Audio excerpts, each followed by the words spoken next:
এসে গেছেন দেখছি গল্প শুনতে। আসুন আসুন, এই গল্প চ্যানেলে আপনাকে স্বাগত।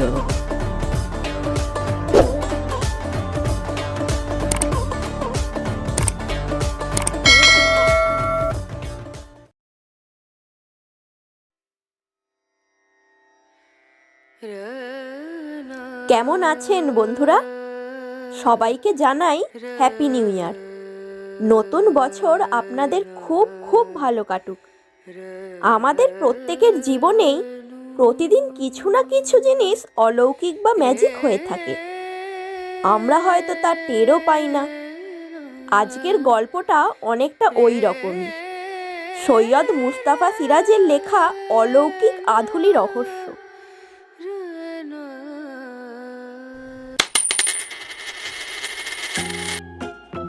ইদানিং রোজ ভোরবেলা জগিং শুরু করেছি। আমাদের এই ছোট্ট শহরে অত সকাল রাস্তাঘাট একেবারে নিরিবিলি হয়ে থাকে, তাতে আবার শীতকাল। খেলার মাঠ পেরিয়ে নদীর ধার অব্দি গিয়ে বাড়ি ফিরতে প্রায় 1 কিলোমিটার দৌড় হয়ে যায়। গা ঘেমে ওঠে। আমার ভাগ্নে শ্রীমান ডন তা টের পেয়ে একদিন বলল, চোরটাকে ধরতে পেরেছিলেন মামা? চোর? কোথায় চোর? আমি তো জগিং করছিলাম। হতভাগা, চোর কোথায় দেখলি? জগিং? ও মামা, জগিং মানে কি? তুমি তো দৌড়াচ্ছিলে। আরে জগিং মানে দৌড়, ব্যায়াম। এতে স্বাস্থ্য ভালো থাকে, খিদে বাড়ে, আর জম্পেশ রকমের ঘুম হয়। আমিও জগিং করব মামা। বেশ তো, তাহলে কাল ভোর 6টায় ঘুম থেকে উঠিস। আবার তোর তো 7টার আগে ঘুমই ভাঙে না। পরদিন অবশ্য ওকে বিছানা থেকে টেনেই ওঠাতে হলো। কিন্তু অতটুকু ছেলে খেলার মাঠ অব্দি গিয়ে ধুস করে নেতিয়ে বসলো। আমি হাসতে হাসতে ধুকুর ধুকুর দৌড়ে নদীর ধারে রোজকার টার্গেট পোড়া মন্দির চক্কর দিল। তারপর খেলার মাঠে এসে দেখি ডন ফের পুরো দমে শুরু করেছে। মনে মনে বলল, বাহ, বেশ বাহাদুর ছেলে। তারপর টের পেলুম ব্যাপারটা।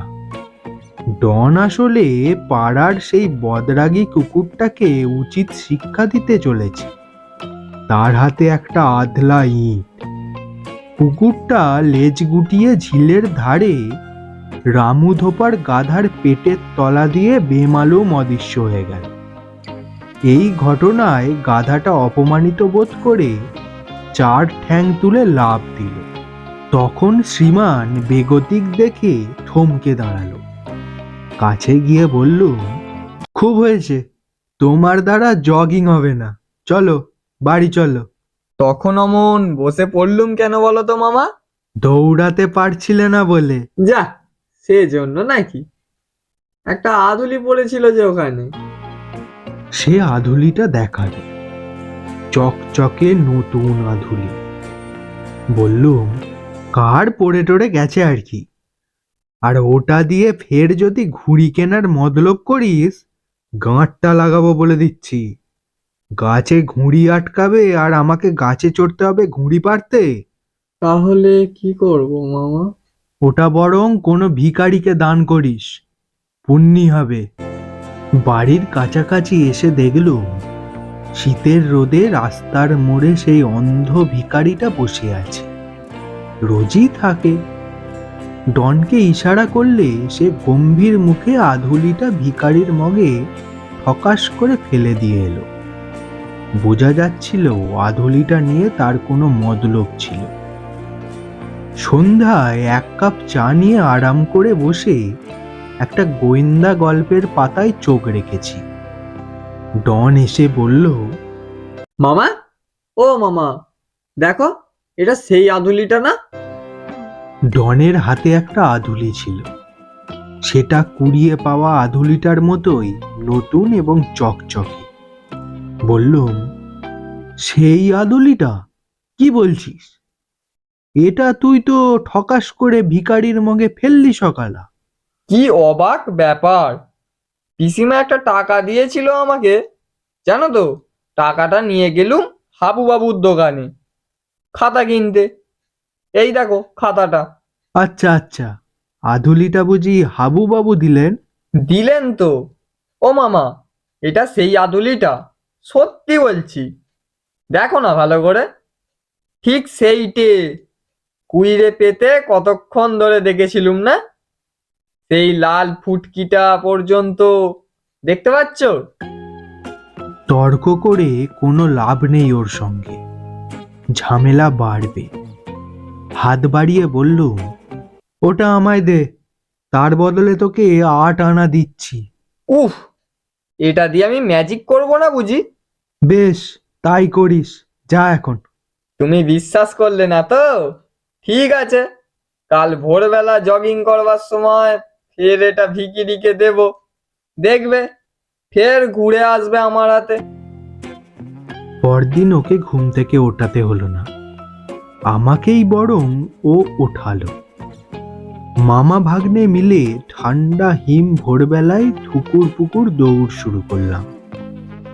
আজ ওর খাতিরে একটু আসতেই নদীর ধারে পোড়ো মন্দির ঘুরে খেলার মাঠ পেরিয়ে রাস্তায় পৌঁছে লক্ষ্য করলুম ডনটা একটুও কাবু হয়নি। মোড়ে অন্ধ ভিখারিকে দেখে আদুলিটার কথা মনে পড়ে গেল।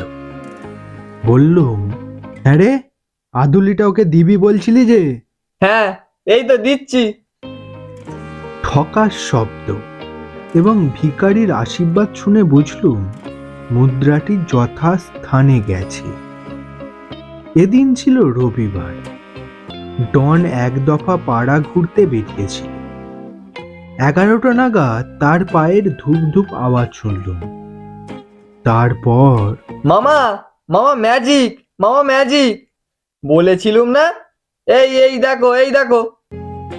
ওর হাতে সেই আধুলিটার মতোই চকচকে নতুন আধুলি। আমি দেখে হাসতে হাসতে বললুম, চালাকি হচ্ছে? কোত্থেকে একটা নতুন আধুলি এনে বলছো এইটাই সেইটে? তোমার দিব্যি মামা, মা পান কিনতে পাঠিয়েছিল, পানওয়ালা এটা দিল, সে আমার হাতে এটা গুঁজে দিল। তুমি দেখে রাখো না, এই লাল ফুটকিটা দেখছো? ওইটা দেখেই চিনতে পারছি। ঠিক আছে, আমার কাছে থাক এটা, আমি নিজে পরীক্ষা করে দেখব কোনো। ডন ছো মেরে আধুলিটা তুলে নিয়ে ছিটকে সরে গেল। পরদিন ভোরবেলা জগিং করতে গিয়ে নদীর ধারে পোড়ো মন্দির চক্কর দিচ্ছি। হঠাৎ খেয়াল হলো শ্রীমান সঙ্গে নেই। ঘুরে দেখি অনেকটা দূরে খেলার মাঠে দাঁড়িয়ে আছে।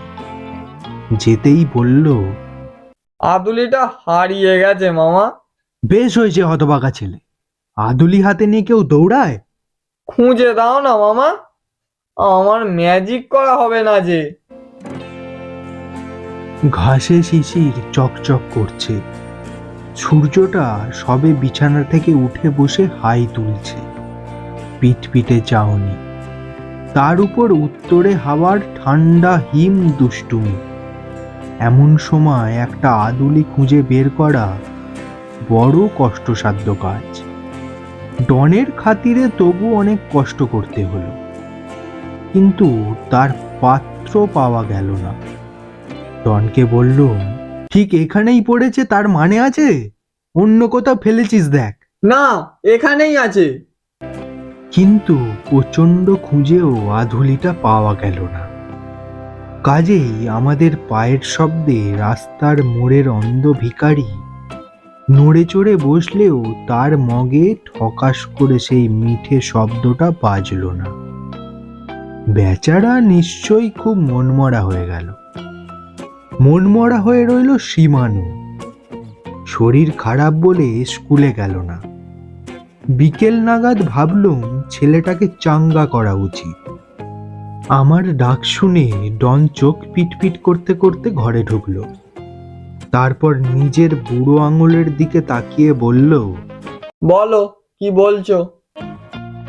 ওকে টেনে আদর করে বললুম, আচ্ছা শোন, যা হওয়ার হয়ে গেছে, ও নিয়ে মন খারাপ করে লাভ নেই। চল বাইরে কিছুক্ষণ ঘুরে আসি, মন ভালো হয়ে যাবে। পরিষ্কার একটা আধুলি দাও, নতুন না হলে নেব না কিন্তু। আধুলি? আচ্ছা, আধুলি যদি না থাকে সে কি হলে চলবে না? তোমার টেবিলের ড্রয়ারটা খুঁজে দেখো না। টেবিলের ডয়ারে খুচরো পয়সা রাখি, এ কথা সত্য। ডনের এ খবর জানা থাকার কথা নয়, এ বাড়ির কারোরই নয়। খুঁজতে গিয়ে পেয়েও গেলুম একটা আধুলি, এবং টকটকে আনকোড়া আধুলিটা। ডনের তর সইল না, খপ করে কেড়ে নিল। তারপর উল্টে পাল্টে দেখতে দেখতে আচমকা, মামা, ও মামা, ম্যাজিক মামা, ম্যাজিক। আবার কি ম্যাজিক রে? সেই লাল ফুটিটা। ডন নাচতে নাচতে বলল, আরে আমার আধুলি, আমার আধুলি, দেখো দেখো। হাঁ করে তাকিয়েছিলুম। ওর হাত থেকে আধুলিটা নিয়ে আরো অবাক হলো। এ কি, সত্যি সেই লাল ফুটকিওয়ালা আধুলিটা যে! কোথায় পেলুম এটা? কিছুতেই মনে পড়ল না। কিন্তু জিনিসটা যে অলৌকিক, এতে আর সন্দেহ থাকা উচিত নয়। আর এ তো ঠিক, এই পড়ে পাওয়া অলৌকিক আধুলি যখন ডনকে ভালোবেসে ফেলেছে, তবে ডন এটা মোড়ের অন্ধ ভিখারিকে দিক কিংবা হারিয়ে ফেলুক, আবার তার কাছে এ হাত সে হাত ঘুরে ফিরে আসবেই। নিজেকে চিনবার জন্য কপালে একটা লাল ফুটকি তো থাকবেই।